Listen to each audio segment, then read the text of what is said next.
ಒಮ್ಮೆ ಒಂದು ಹಳ್ಳಿಯಲ್ಲಿ ಗಂಗಮ್ಮ ಅಜ್ಜಿ ಎಂಬ ತುಂಬಾ ಜಾಣ ಹಾಗೂ ಮಾತುಗಾರ ಅಜ್ಜಿ ಇದ್ದಳು.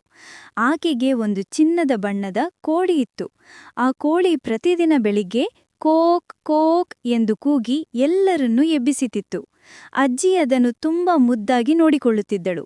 ಆ ಕೋಳಿಗೆ ಹಳ್ಳಿಯ ಜನ ಜಂಬಕೋಳಿ ಅಂತ ಕರೆಯುತ್ತಿದ್ದರು, ಏಕೆಂದರೆ ಅದು ಯಾವಾಗಲೂ ತನ್ನ ತಲೆ ಎತ್ತಿಕೊಂಡು ನಡೆದು ಬೇರೆಯ ಕೋಳಿಗಳಿಗೆ ನಾನು ಅಜ್ಜಿಯ ಚಿನ್ನದ ಕೋಳಿ ಎಂದು ಹೆಮ್ಮೆಪಟ್ಟು ಹೇಳುತ್ತಿದ್ದಿತು. ಒಂದು ಬೆಳಿಗ್ಗೆ ಕೋಳಿ ಕಣ್ಮುಚ್ಚಿ ಕೂಗಿತು, ಕೋಕ್ ಕೋಕ್ ಕೋಕ್, ನಾನು ಹಳ್ಳಿಯ ರಾಜ.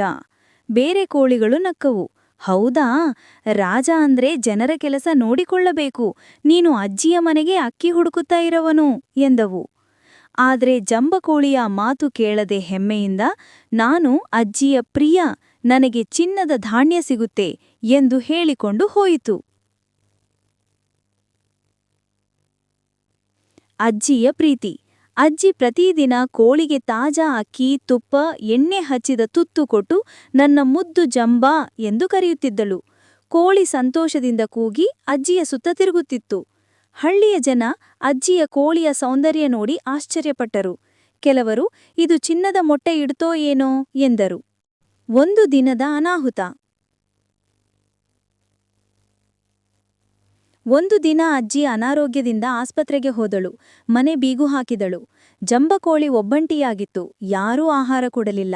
ಹಸಿವಿನಿಂದ ಅದು ಹಳ್ಳಿಯ ಅಂಗಳಕ್ಕೆ ಹೊರಟಿತು. ಅಲ್ಲಿ ಹಲವಾರು ಬೇರೆ ಕೋಳಿಗಳು ಇದ್ದವು.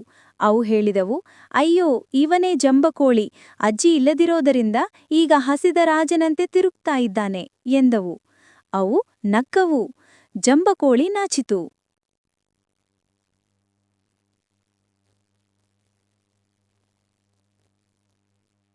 ಗಿಡದ ಹತ್ತಿರದ ಅಪಾಯ. ಕೋಳಿ ಹಸಿವಿನಿಂದ ಒಂದು ಮರದ ಕೆಳಗೆ ಹೋದಾಗ ಅಲ್ಲಿ ಒಂದು ಬೇಟೆಗಿಳಿ ಕುಳಿತಿತ್ತು. ಅದು ಕೋಳಿಯನ್ನು ನೋಡಿತು. ಆಹಾ, ರುಚಿಯಾದ ಊಟ ಎಂದು ಕಣ್ಣು ಮಿಟುಕಿಸಿತು. ಜಂಬಕೋಳಿಗೆ ಭಯ ಬಂತು. ಅದು ಓಡುತ್ತಾ ಕೂಗಿತು, ಅಜ್ಜಿ ಅಜ್ಜಿ, ಎಲ್ಲಿ ಇದ್ದೀಯಾ? ಆದರೆ ಅಜ್ಜಿ ಅಲ್ಲಿರಲಿಲ್ಲ. ಆ ಸಮಯದಲ್ಲಿ ಒಂದು ಚಿಕ್ಕ ಹುಡುಗ ಬಂದು ಗಿಳಿಗೆ ಕಲ್ಲು ಹೊಡೆದ. ಗಿಳಿ ಓಡಿಹೋಯಿತು. ಜಂಬಕೋಳಿ ಉಸಿರೆಳೆದಿತು. ಅದು ಹುಡುಗನ ಕಾಲಿಗೆ ತಾಕಿ ಕೋಕ್ ಕೋಕ್ ಅಂದಿತು. ಧನ್ಯವಾದ ಹೇಳುವಂತೆ. ಅಜ್ಜಿ ಹಿಂತಿರುಗಿದಳು. 2 ದಿನಗಳ ನಂತರ ಅಜ್ಜಿ ಮನೆಗೆ ಬಂದು ಕೋಳಿಯನ್ನು ನೋಡಿದಳು. ಅದು ಸಣ್ಣದಾಗಿ ದುರ್ಬಲವಾಗಿತ್ತು, ಆದರೆ ಈಗ ತುಂಬಾ ವಿನಯಶೀಲವಾಗಿತ್ತು. ಅಜ್ಜಿ ನಕ್ಕು ಹೇಳಿದಳು, ಏನಾಯ್ತು ಜಂಬಾ, ಇಷ್ಟು ಮೌನವಾಗಿದ್ದೀಯಾ? ಕೋಳಿ ನಿಧಾನವಾಗಿ ತಲೆಯಾಡಿಸಿತು.